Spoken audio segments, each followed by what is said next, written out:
Good evening and welcome to The Author's Corner with your host, author Kimberly McLemore, as she welcomes her guests into the studio to discuss excerpts of their book.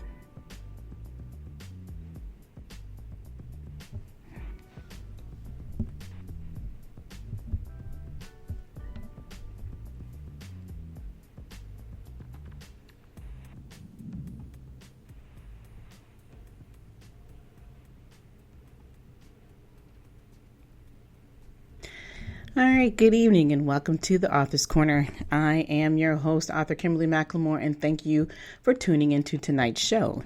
Tonight I have two amazing guests in store for you as usual, but let me take a couple of minutes and tell you a little bit about myself and the purpose of my show.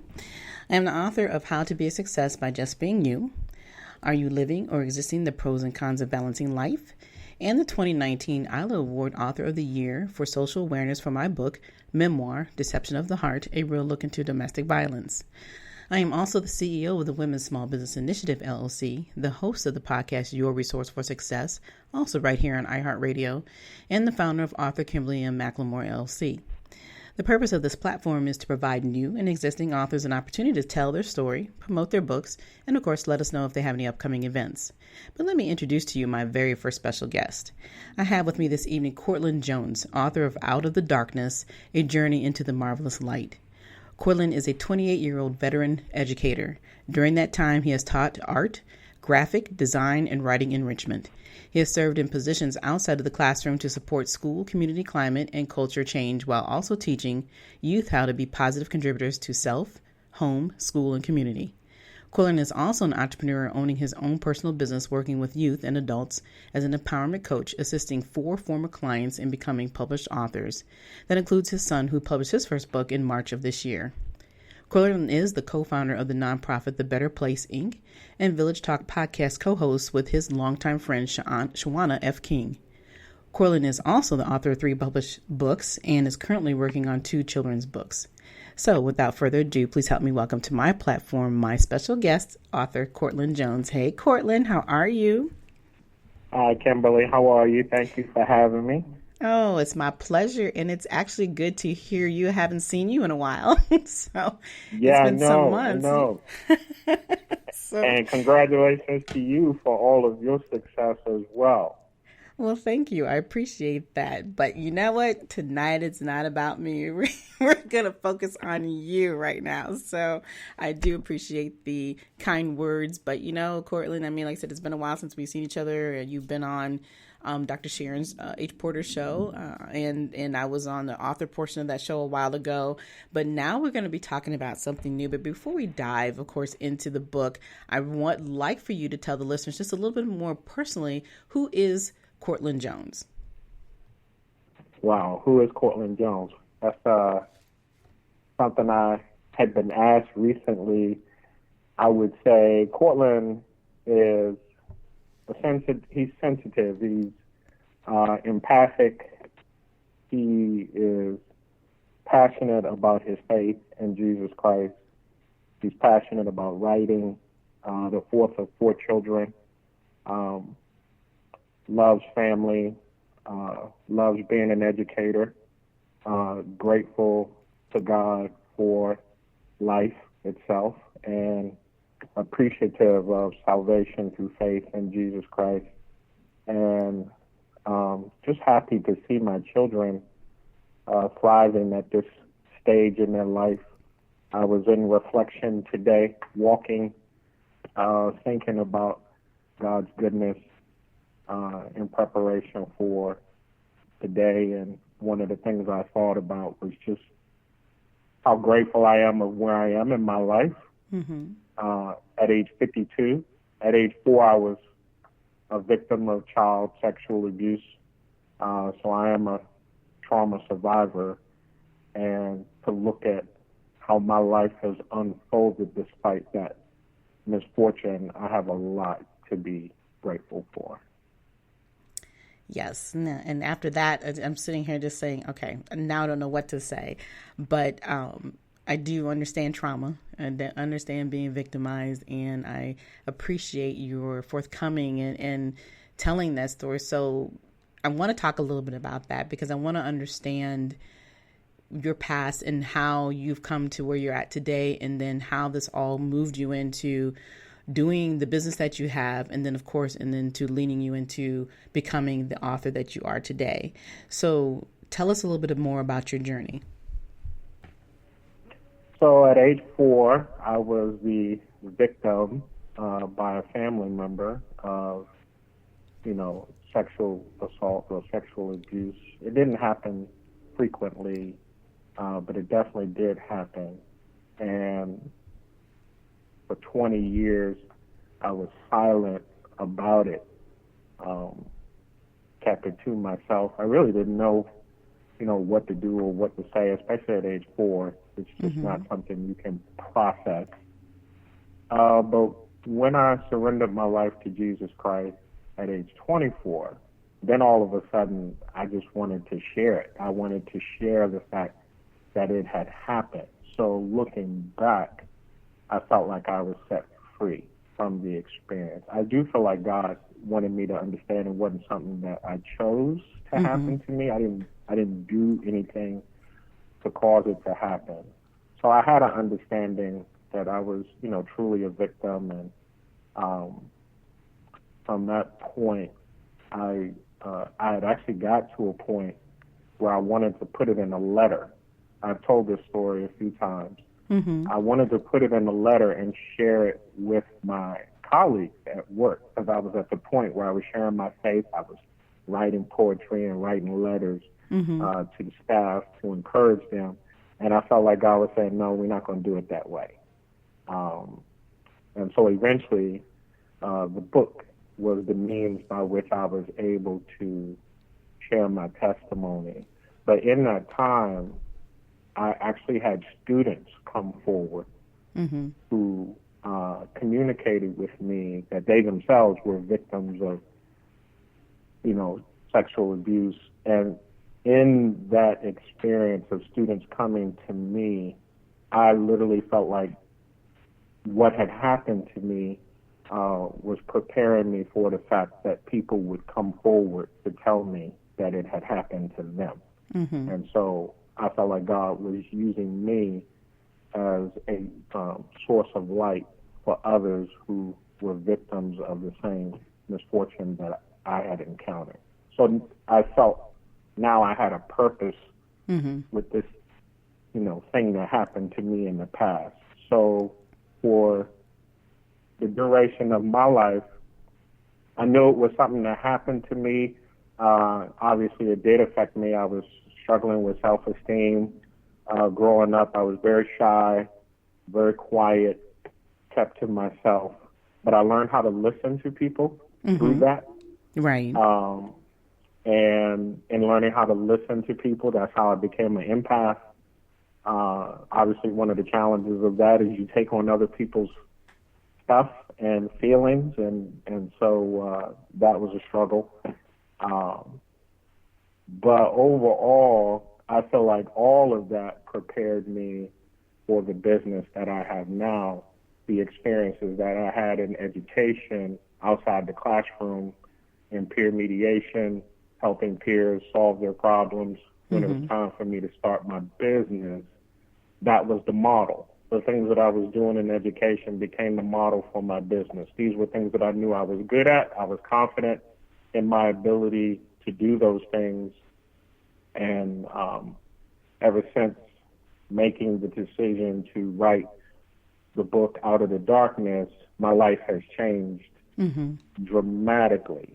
I feel like everything that exists currently, including being on this podcast, is simply due to publishing the book. So God took that trauma and helped me to experience a lot of triumph out of that situation. Yeah, and like I said earlier, it's definitely a terrible situation, but like you said, you've evolved in so many different ways. During the time that these young people were reaching out to you, did they know that you had been a victim yourself? Did anybody know that? No. Okay. No.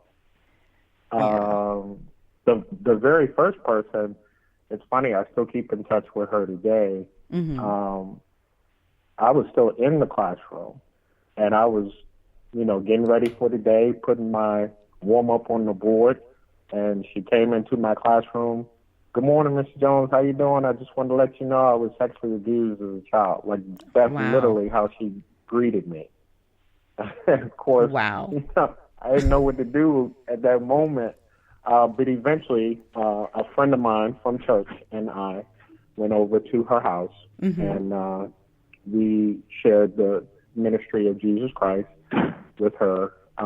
She eventually rededicated her life to Christ and started attending Temple AME Church, where I was attending.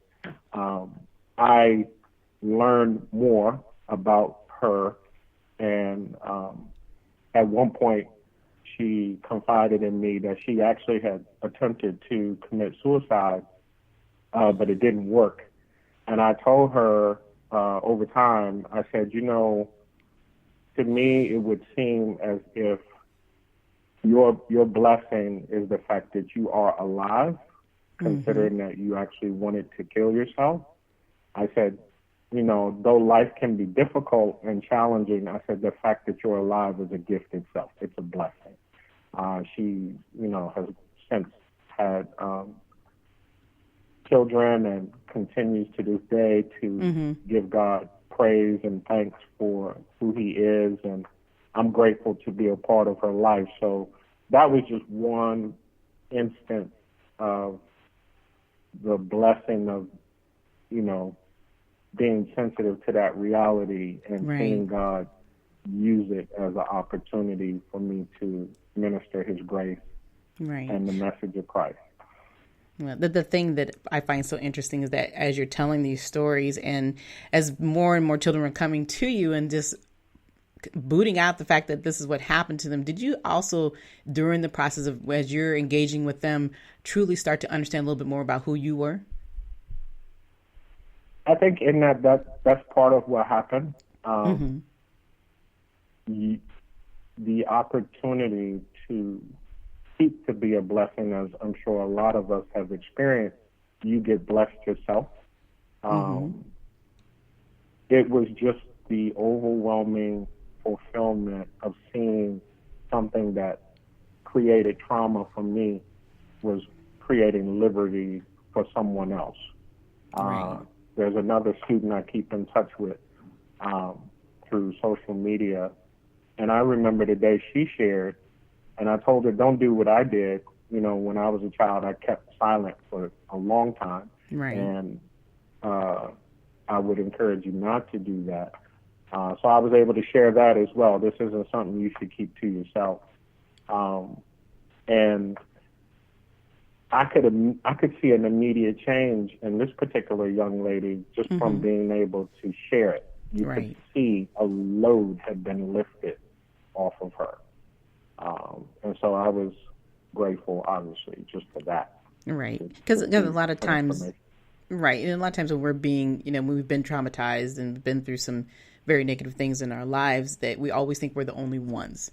So when you do start to be able to share your story and you start to talk about these things, it's amazing. And it's really actually unfortunate how many other people have gone through those same scenarios in life, even though each story is different, but abuse is abuse, traumatization is all the same when it comes as a whole. So, to be able to have that shoulder to lean on and for somebody to listen and to really truly understand, you have been that guidance for them. You've been that light for these other individuals, even through the whole process of you trying to embrace yourself and grow from the things that you have gone through after all of those years of being quiet. So, it's definitely, I applaud you for that. And I'm sure everybody's very appreciative for everything that you have done for them and you continue to do. But let's talk a little bit about your nonprofit organization that you're a part of, co-founder, The Better Place, Inc. Tell the listeners a little bit about what The Better Place, Inc. does. Sure. A world where youth and families thrive. My co-partner in crime, Shauna King, she came to me in 2005, and that was right at the time I was going through divorce. So the invitation was to think critically about how we could establish a nonprofit to support the community. Shauna and I have a rich background involving education and working with families, and it really was just a conversation at the time, but you could tell we were sincere and serious about how we were going to go about doing this. Mm-hmm. And 2016, the inspiration for the idea or the concept of the nonprofit came forward. And at the time, I was actually receiving grant funding in the community of Greenbelt to support what we were doing on the school level. Mm-hmm. So I had already been involved in this process of establishing initiatives to support school and community, and writing grants and things of that nature. And we launched a literacy initiative, and I was like, Shauna, this thing has taken off. And I said, I know we were talking about youth and families, but literacy seems to be something that people are responding to. Is there a way we can combine both? And she was willing to do that. So our relationship as friends and colleagues has been very helpful in how we choose to go about seeking to support community. So we, since then, have launched an initiative where we train youth to be tutors to their peers, a peer tutoring program that was very successful during the 2018 year. We got grant funding for that. We called it Project Tutor, and it was led by our current Vice President, Chris Person. I had the privilege of spending time with him this week, and we train youth in the community to tutor their peers so the youth can earn student service hours towards graduation while also giving back to their community. And now we're currently seeking to identify individuals who would like to write and publish their own books. We're going to finance the publishing part of it so that the people can have the opportunity to actually publish their books without worrying about the cost of it.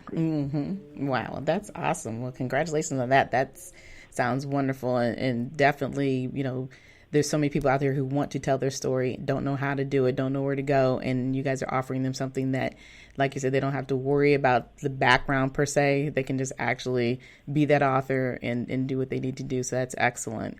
So now I want to tell everybody, if you're just tuning in and you're just now listening, we are live here on the Author's Corner, and I have my very special first guest author, Cortland Jones, and he's going to be talking now about his book, Out of the Darkness. So let's dive into the book. I love the name, Out of the Darkness, A Journey into the Marvelous Light.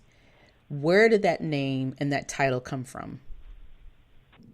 It's funny because the original title was Salvation, a love offering of Jesus Christ. It was really just supposed to be a devotional.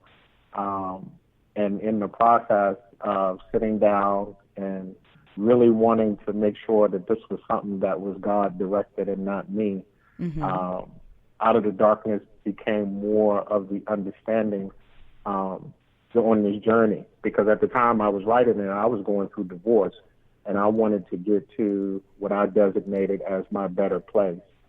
And so this whole concept of you can be in the dark because of circumstances that you're going through. So there's circumstantial darkness, and then there's spiritual darkness that relates to sin, as the Bible discusses it. Anything that we do that God wouldn't want us to do simply a sin. But it could also just be a lack of knowledge. Right. God said that my people are destroyed for a lack of knowledge. So you could be in the dark about something you don't know. So it wasn't just about any one aspect. Okay. It was more about the reality of a place. You're somewhere where you don't want to be. Right. And in order to move, you have to take hold of God's hand, and you have to be led. And there's a verse that supports that, where he talks about leading us along unfamiliar paths and in ways we are not aware of, to make rough places smooth and make the darkness light before us. That verse became the inspiration for what I wrote, because I felt it as if I was going through it myself, and so that became the motivation for how I wrote it. Well, all right. I love that motivation, and I want you to talk a little bit more about some excerpts in the book. We talked a little bit earlier prior to coming on, and I always ask my guests to, tell me why you pick certain pieces within the book that really resonate with you and how you would like to share that with the audience this evening. Chapter 4, there were many instances in writing the book where when I was done, working on the manuscript, I was like, oh my God, like I was surprised with what was on paper because I knew that's not what I was thinking when I wrote, and yet here it is in front of me. Mm-hmm. So there was this personal feeling like God was literally with me, helping me to write. So chapter 4 speaks about God's purpose and salvation. What is it that he actually intended? And my understanding of the purpose of salvation is God wants to restore us to his original image in which he created us in his image. And Jesus Christ becomes the means by which that is done. So the purpose of salvation really is about restoration. It's about recreating us into what he always intended us to be. And the Bible speaks of this through Romans chapter 4, where it talks about making what isn't what it ought to be and bringing forth life from death. And so this particular part of chapter 4 speaks about imagining having friends come over, and as you invite them into your home, your friends actually begin talking to you about your house. And they're talking as if they disapprove of your house and how it looks and your, taste and the things that you use to decorate the house, and they're not even paying attention to how you feel offended by what they're saying. Mm-hmm. And that's how we can sometimes feel about God, that he's intrusive in our lives when we don't understand and how he's described in the Bible. We can see him as intrusive and just telling us how to live our lives. And then I said, now imagine the same scenario, except it's not your friends who are your guests, it's the architect, the person who actually created the house. And he comes over and he's talking to you about what he would love to do to complete what he started. And so you become enamored in just listening to him talk because he's the architect of the house. And he goes at length about what he would do if given the opportunity. And, of course, you start imagining how much this would cost. And he turns to you and he says, I'm sure you're concerned about how much this would cost, but just know that it would be free. Mm-hmm. There would be no cost on your end. The only thing I would need you to do is be willing to help me do it, to participate in the restoration. But the cost is free. And, I didn't think to write that, but that's right. What came out. Mm-hmm. And I could clearly see the connection in the purpose of salvation to what was written. And I know that's what God wants to do with our lives. What I understand about salvation now truly is about transformation. God wants us to evolve. And I feel like chapter 4 speaks to the heart of what the purpose of salvation is beyond, going to heaven. Right. Yeah. And I think a big part of it is that we all, we're told that you can do what you want to do, live your life the way you want to live, but until you start to understand the importance and the reasoning of God's purpose for you, you can't, it's hard to move forward. It's not to say that you can't, but at the same token, it's like that struggle is always there. And so when you allow to embrace him and follow the guidance and the footsteps that are given to you every day, it makes things so much simpler. And you putting that in that format and making people understand it in a way to where it's more clear to them and not feeling like they're struggling to understand the word. They're really seeing it in a way that they probably would have never thought to even put it together that way. So I like the way you put that in the chapter 4, looking at it as an architect perspective. It was, and I would literally have to give all credit to God, because I know the reason why I love chapter 4 is because when I sat down to write, that wasn't even on my mind, and yet it came out.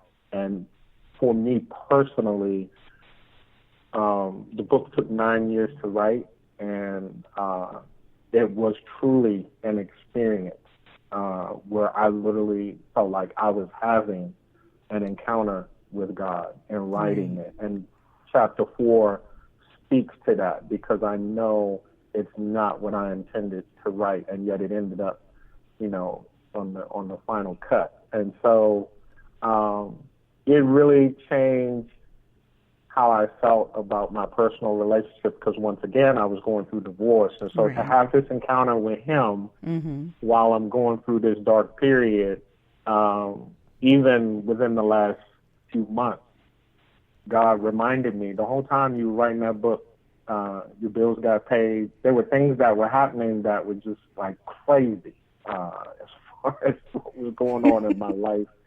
And God was just reminding me, while you were focused on this book, I took care of you. Right. So, I was able to not stress about what was going on with COVID, although I know others have had a lot more misfortune. But that definitely prepared me for where I am today. And he was just reminding me that at the time I was focused on the purpose that he had given me, he still provided and took care of me. And so I just need to have that same understanding and mindset with where I am now and moving forward. Wow, you have done a fabulous job, and we obviously we're running out of time, so I can't talk more about the other excerpts that we talked about a little bit earlier this evening. But I'm just excited that we've had the opportunity to talk and you tell your story, because I just think that having that connection, so people understand that it's not just about you jumping in and just saying, hey, one day I want to write a book. And I think a lot of people need to realize that as authors, that's really what happens to us. We're connected into something bigger than who we are, and then having the opportunity to be able to share that with the world is very important to us, because we know that there is somebody else who's going to need that same connection and understanding of why they are where they're at today and where they're going in their near future. But I also just, really appreciate, like I said, you coming on the scene. But before we have to say goodbye, could you just tell the listeners how we can get a hold of you, where we can purchase your books? And if you have any events coming up here in the near future, please let us know about that as well. Sure. So my email is info@cortlandjones.com, CORTLAND, info@cortlandjones.com. My website is www.cortlandjones.com. And currently, as I stated, Shauna and I are looking to support 2 authors, 1 youth, 1 adult. So we're taking in submissions from individuals who would like to be supported financially in their journey to become authors. And we also, Shauna and I, have just launched a podcast. I think it's been about a month now since we started. And we're actually getting ready to do a show where her and I talk about our journey as authors, the Village Talk, where we highlight the views and voices of the community. And so Shauna and I are going to be talking about our journey as authors and providing some feedback and insights on how authors can take that next step in where they are to get published and the things that involve promoting their content. Awesome. Well, all right. And again, I appreciate you coming on, Cortland. It's been a pleasure. And for those who are listening, and if you missed out, you can also go back and listen to the replay, because you do want to hear the story. It's sad, but at the same token, it's very beautiful, the outcome of what Cortland is sharing with everyone. And again, for those who don't remember the name of the book, it is called Out of the Darkness, A Journey into the Marvelous Light. Cortland, you have a good evening. And thank you again for coming on this evening. Thank you. You as well, Kimberly. I appreciate being on the show. You're welcome. All right, everybody, we're going to take a couple minutes and take a quick break before we bring on my next guest. So just hold tight and we'll be back.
Welcome back to the Author's Corner with your host, author Kimberly McLemore.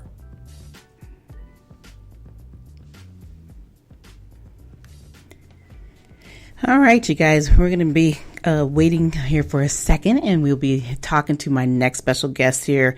So I hope you are all enjoying the show this evening. And that was pretty powerful listening to Cortland Jones. It just had me have a little chill there for a second there. But I'm definitely excited about our next guest coming on. So here he is. So hold on one second.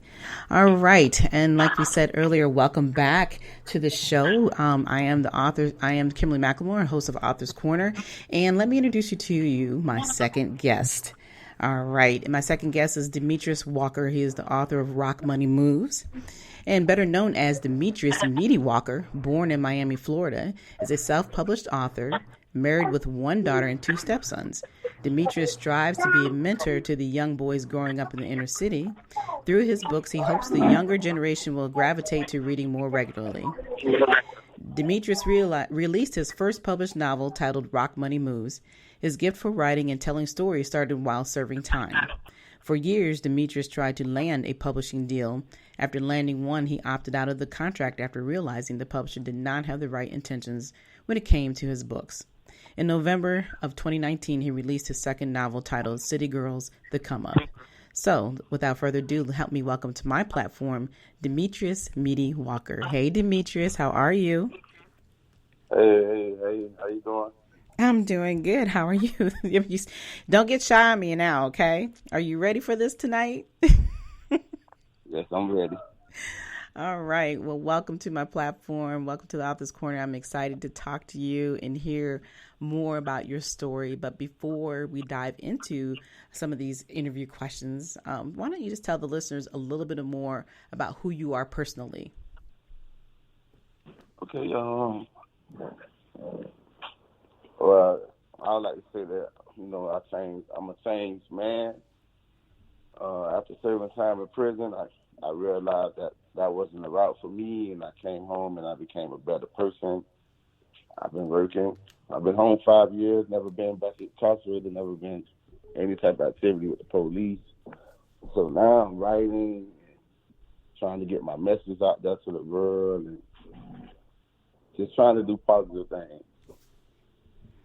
Well, you have to admit you are doing positive things, right? Like you said, you've been home for 5 years. You've stayed on that straight and narrow line, and you're doing what you should be doing and what you've been born to do. So you are there in. So are you living in Miami, Florida currently, or are you somewhere else? No, I'm here. I'm here at home in Miami. Okay, so you're taking care of yourself down there because we've been hearing a lot about Miami here lately, right? So. Yeah. I keep my mask on. They say the COVID bad down here. Yeah. I keep my mask on. Well, that's good. That's good. So I'm glad to hear that you and your family are doing well, and I want to know more about some of your struggles. I mean, like you said, you were incarcerated for a period of time, and that's really what started you to writing. But talk a little bit about your journey, as a young man, and how you came up and the things that it led you to having to serve some time, and then realizing what was that breaking point to have you help change. Yeah, okay. When I was younger, I lost my father when I was 4 years old, so I didn't have a male father figure around. So all I had to look up to as a male was like my older cousins and the guys in the local neighborhood where I grew up at, Overtown, Miami. And it's sad to say, but back in the days, my neighborhood was known for a lot of robberies and stuff like that, and selling drugs and stuff. And eventually, I traveled down that path. And my mom and my grandmother, God bless her soul, they tried their best to steer me in the right path and make sure that I graduated and stuff like that. When I finished high school, it's when I started rebellion against my mom. Like, my mom had a restaurant, and me being hard-headed and not wanting to listen and following people in the streets and stuff like that, she ended up losing her restaurant, and it ended up costing me 10 years of my life. You know what I'm saying? So while incarcerated, I started reading, You know what I'm saying? Like, I was always good at reading, but I didn't like to read until I went to prison. Mm-hmm. So when I went to prison, I was only 20 years old, and I met a guy. He was doing a lot of time, and he gave me a book. The first book he gave me was Coldest Winter Ever. So he was like, young buck, man, just take it. He's like, man, don't think about the time. Just read, just find something to get into. You know what I'm saying? He's like, don't let the time do you, do the time. So I started reading. I just kept reading. And after 3 or 4 years, I got bored with reading everybody else's books. Mm-hmm. So I started writing my own. And you know, I like pass it around to the guys in the cell with me, and they encouraged me to keep going and telling me how good my books were. Mm-hmm. And then before you know it, people was like renting my books from me in prison, and they was on pen and paper. That's awesome. Yeah. So I'm sorry. Go ahead. Go ahead.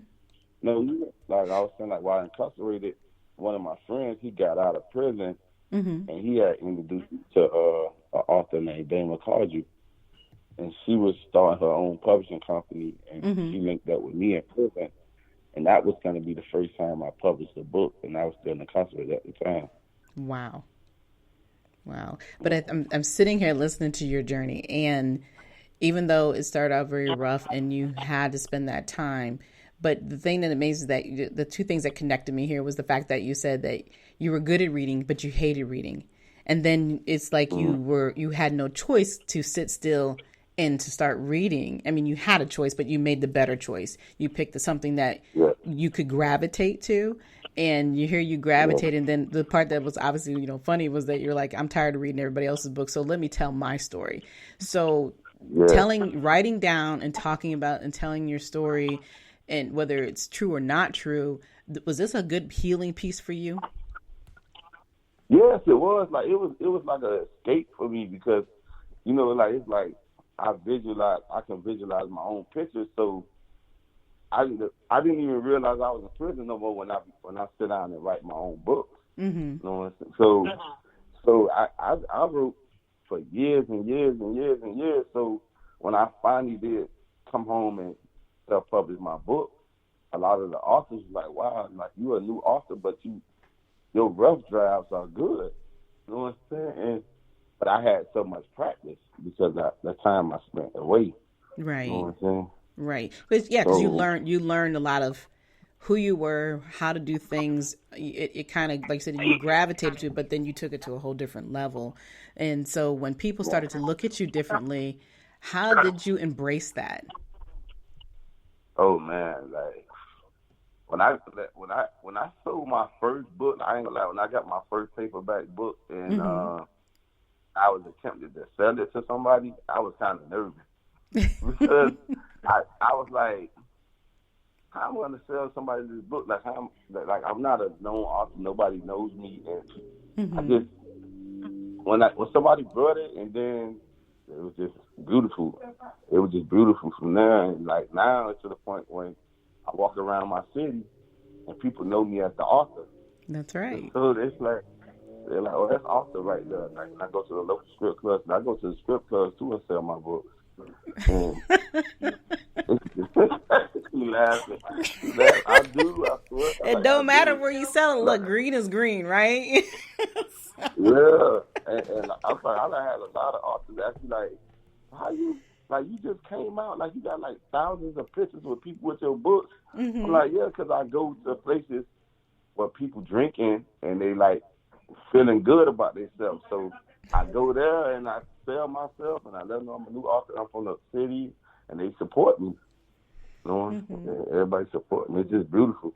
Right, and it is. And being an author myself, I definitely understand. You get that first cover, that first book in your hand, and you're just thinking, wow, I actually did this. And you always go through that process of saying, oh, nobody's going to read this book. Nobody's going to really care about my story or what I'm writing. But it always amazes me writing my books and people buy it. And even if I always tell people, even if they never ever read it, you bought it. There was a purpose and there's a reason behind why you like that book, whether it was just the cover or the message that it said on the cover, whatever the case may be. It's having that moment as an author to be able to share something that's powerful to you. And knowing that, it's funny, usually when you do a first book, you're like, oh, I'm only going to do one. And then here you find yourself, you wrote another book. So are you in the process or working on any more books? Oh, man. Like, since I talked to you the first time, I done published 2 other. I'm at 4 books now total. Wow. So and I'm co-writing a book with a friend of mine. We just finished the first part of it. So we're not gonna release it until we finish this whole series. Okay. But I write like at one time I normally write like 2 or 3 books at the same time. And right now I'm currently writing Rock Money Moves 3. Okay. And City Girls 2. Yeah. Right. So because the readers, they going crazy. You know, on Facebook they're killing me. They're killing me for the book. They be in the inbox going crazy. Oh, well, that's awesome, though. I mean, but it's just beautiful how, I mean, it's a shame that you had to go through kind of a tragedy in order to find yourself, but you found something beautiful within yourself that you are able and capable of sharing with your friends, you know, the community and with the world, because books can be heard and seen and felt anywhere. And that's the thing I love about being an author, is that like we're always connecting with people in so many different ways. And even just being on the show, you're having the opportunity to have thousands and thousands of people listen to you, even globally. So, you know, to hear your story, there's always that person that's going to connect with you and say, you know what, that's me. Why am I not doing that? Or now maybe you have encouraged them to become the author that you have become. So I want to talk now. I want to dive into the book, your first book, obviously, Rock Money Moves. So tell me how you came up with the title of it, and let's talk a little bit about the story, and then I want you to share an excerpt of the book as well. Okay, so the title, Rock Money Moves, wow. I had to throw this title around 1,000 times because originally the book was based on life insurance, right? So, but the book ended up taking a turn, as my wife will always say. She hate when I say the book is about life insurance, but that's what it was about. You know? So I hear her in the background. Yeah, she's right here. Yeah. So Rock Money Moves is the guy Rock, which is the main character. He got into the drug business because he wanted to he felt like he wanted to do something better with his life, but he had no chance to make enough money working a 9 to 5, so he started selling drugs. And then he found his girlfriend at school to get certain degrees, and then she got into life insurance. So he used the drug money to back her, and his community supported him. Everybody merged over to his life insurance company because he was giving cheaper rates. He was giving cheaper rates, but offering more money if somebody passed away. And in the course of the book, well, I don't want to tell the whole book. But don't tell us all of it. Just give us a snippet, just a snippet. Yeah, we don't want you to. I don't want you to tell it because otherwise people aren't gonna buy it. You know, we don't want you to tell the whole thing, but just a snippet. You kind of give us the overall right now of the fact that here it is. This person has decided, hey, I need to make money. I'm going to do it go this direction, but then meets this amazing woman who wants to do a business, and he's utilizing the money in a whole different purpose. And I think that's part is very interesting, and that's definitely where that twist comes in. But talk about the excerpt in the book. You know, what is your favorite portion of it, and tell us why that stands out to you more than any of the others within the different chapters of the book. Okay, what stand out to me the most about the book that I like is that the book is basically action packed. I was going to explain, come on, baby, this up. I do. I'm going to answer the question. So, look, I'm going to put both of y'all on the phone in about 2 seconds, okay? I'm just I hear you, darling. That's right. Keep him on track. Right. Yeah. Answer the question. Okay, so my favorite part of the book is, well, I don't think I really have a favorite. Well, I just like the fact that it's action packed. Mm-hmm. It's action packed. So in that action, so you're saying the whole book is action packed. So talk a little bit about that. What is it that just really stands out and resonates with you, and a part of it that really, you want the listeners to understand why it's not just about buying the book because, hey, we're talking about these two individuals in a way that the twist of the book that we talked about a few minutes ago, but what really resonated with you that you feel that everybody else will hold on to it as well and grasp to it? The Jews that I put in the book, like I like to put worldly things in the book. Like everybody's when they read it, they're gonna see the fact that my characters are real, like the situations that they go through, and the fact that they talked about worldly things, like okay, with the economy, like the world right now, a lot of people is on HUD and Section A and stuff like that, and my characters, they uplift each other, like with the gang in the book. The leader of the gang, he teaches his goons to save their money and invest and stuff like that. So they're not just regular street people. They're trying to elevate, you know what I'm saying? They're doing different levels in the game instead of just being drug dealers. Well, and the reason why I asked, the question about how things resonate is because in your own personal life, things resonated with you in a certain way. And after I reviewed the information, that you sent me, and we talk a little bit about in your bio how you have become a mentor, and your whole goal is to deal with young boys in the inner city, teaching them the right way to do things because they may not have that same father figure that you didn't have. So talk about what you do in the community. Yeah, in the community, what I do is like I go to the younger generation and I let them know that it's other ways to make it in life instead of just being an athlete. You know what I'm saying? It's like, when I was growing up, that's what everybody was saying. Oh, you got to be good at football, you got to be good at basketball. But what about the kids that's not good at sports? So you have things like theater, art, and writing is a form of art. And so I explain to a lot of the kids, like, if I come from the same inner city as you guys, if I can write a book, you can too. And I have a lot of them come to me and ask me, can I help them? And I don't mind. I hold phone conversations. I talk to them. I show them how to outline, how to do dialogue, and separate everything in their book. Because everybody has a story to tell. And everybody has a story, and everybody will love to read your story. You know what I'm saying? Like, a good story is not. It could be the storyline can make the story good, and the stuff in the book you might not agree with, but the storyline might be perfect. Right. And the key is, like you said, is that connection. And everybody has a story. And as authors, we talk about this all the time, that we don't know whether people are actually going to read our books, but there's always that one person that will. That one person, like I said, that can resonate and connect with everything that you're saying and doing, and feeling like it's like you're telling their story, when the reality is, that was not your intentions, but at the same token, you're giving them some food for thought about what it really means to live in the world that they live in every day. And because, like you said, you have been a part of that world, you have been able to be the person to talk about it, help them understand that there's so much more to life than just being that you can, like you said, be an athlete or having to go out and sell the drugs or going to have all those negative things and all those things that we think that all black men or young black boys that's the only thing they can do. And we know that's not the truth.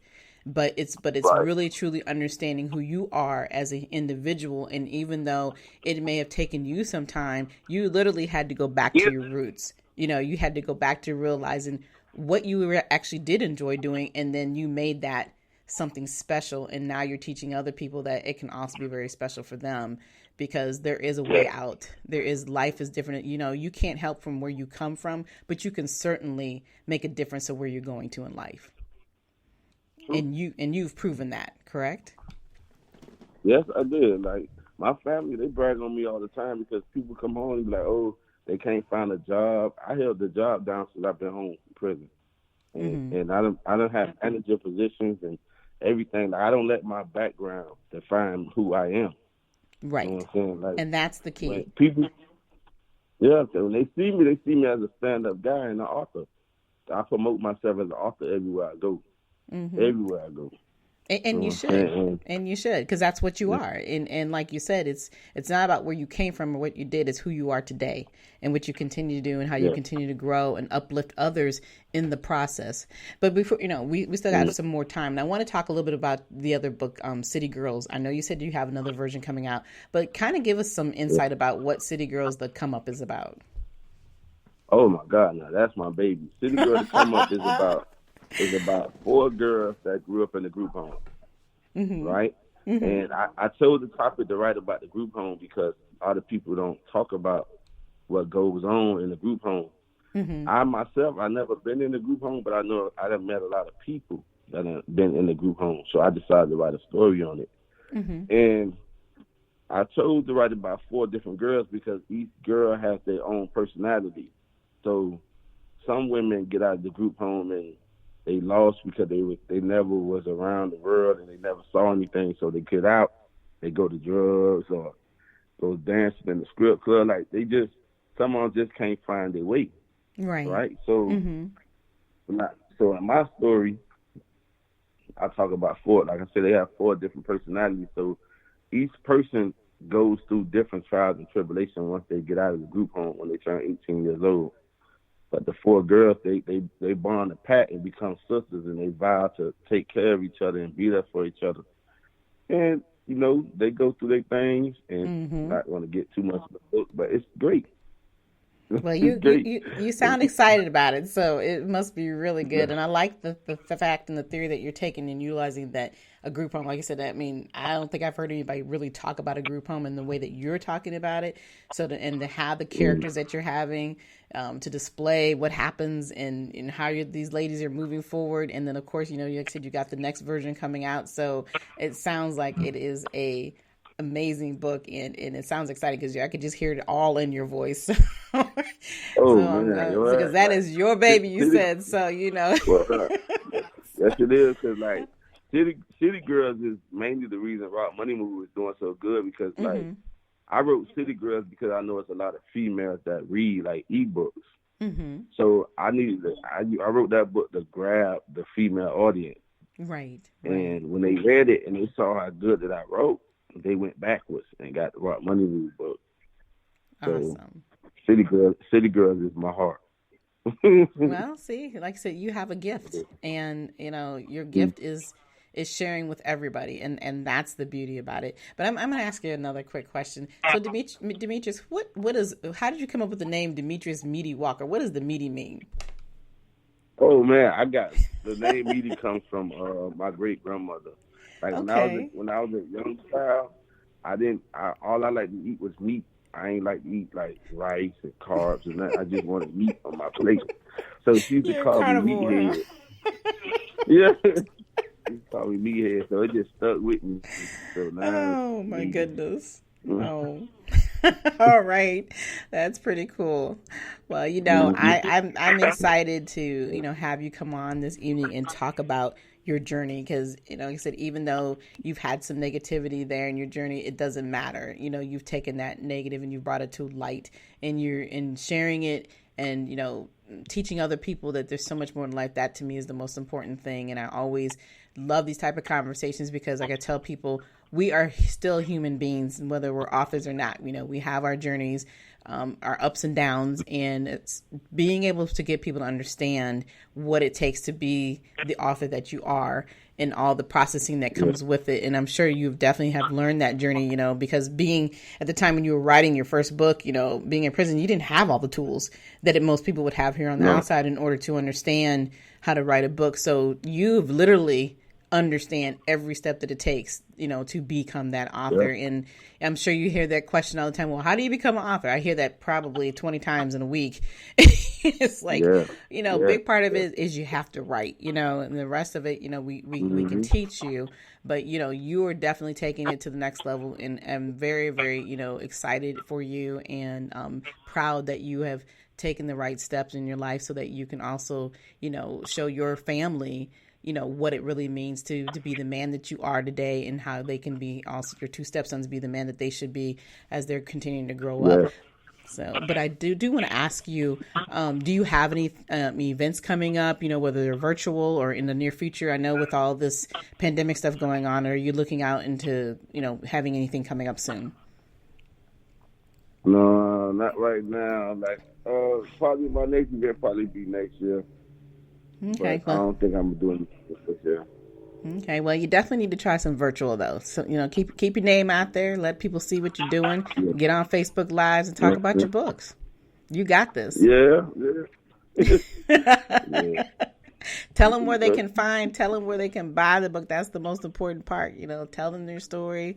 Let them know where they can find it. And that's the next question I have for you. Tell our listeners exactly where they can purchase your books from. Okay, you can purchase. How you doing? You can purchase my books on Amazon.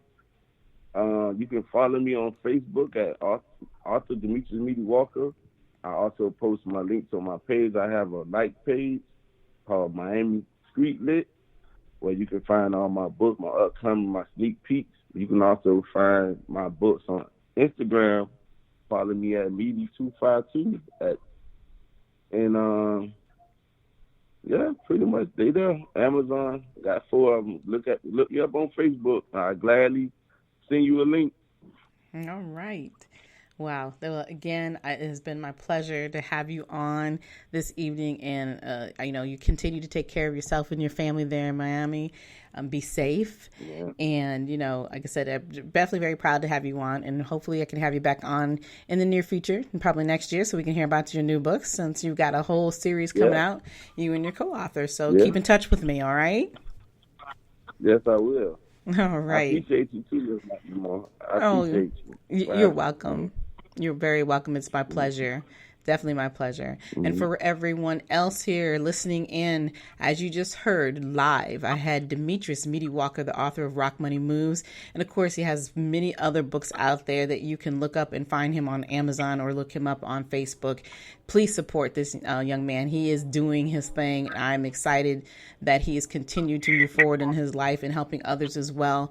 But as far as here on the show, if you would like to be a guest on the show in 2021, all you have to do is send me a short bio, a book cover, and a professional pic at Kimberly McLemore@gmail.com. And that is spelled KIMBERLYMMCLEMORE@gmail.com, and get yourself scheduled for 2021. I'm pretty much already halfway through the year of next year. So if you are an author and you like to be on this show, don't wait to the last minute in order to get that opportunity. But otherwise, you can follow me on all the social media platforms such as Facebook, Twitter, and Instagram.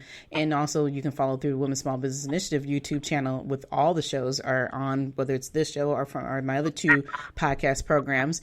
And also you can listen to the replay if you missed out on this evening on iHeartRadio, Spotify, Apple Podcasts, Castbox, Google Podcasts, Deezer Podcast Addict, Spreaker, and the new one that we have is GeoSavan, which is located in India with 104 million users, which is global. So please support and hang in there.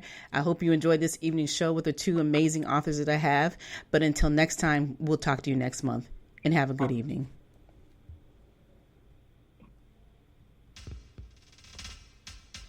Good night, everyone, and thank you for tuning in tonight. We'll be back next month on Friday evening at 7 p.m. Eastern Time with 2 more amazing guests. Follow us on iHeartRadio, Spotify, Facebook, Twitter, YouTube, and Instagram at Author Kimberly McLemore. Music by Audionautics.com.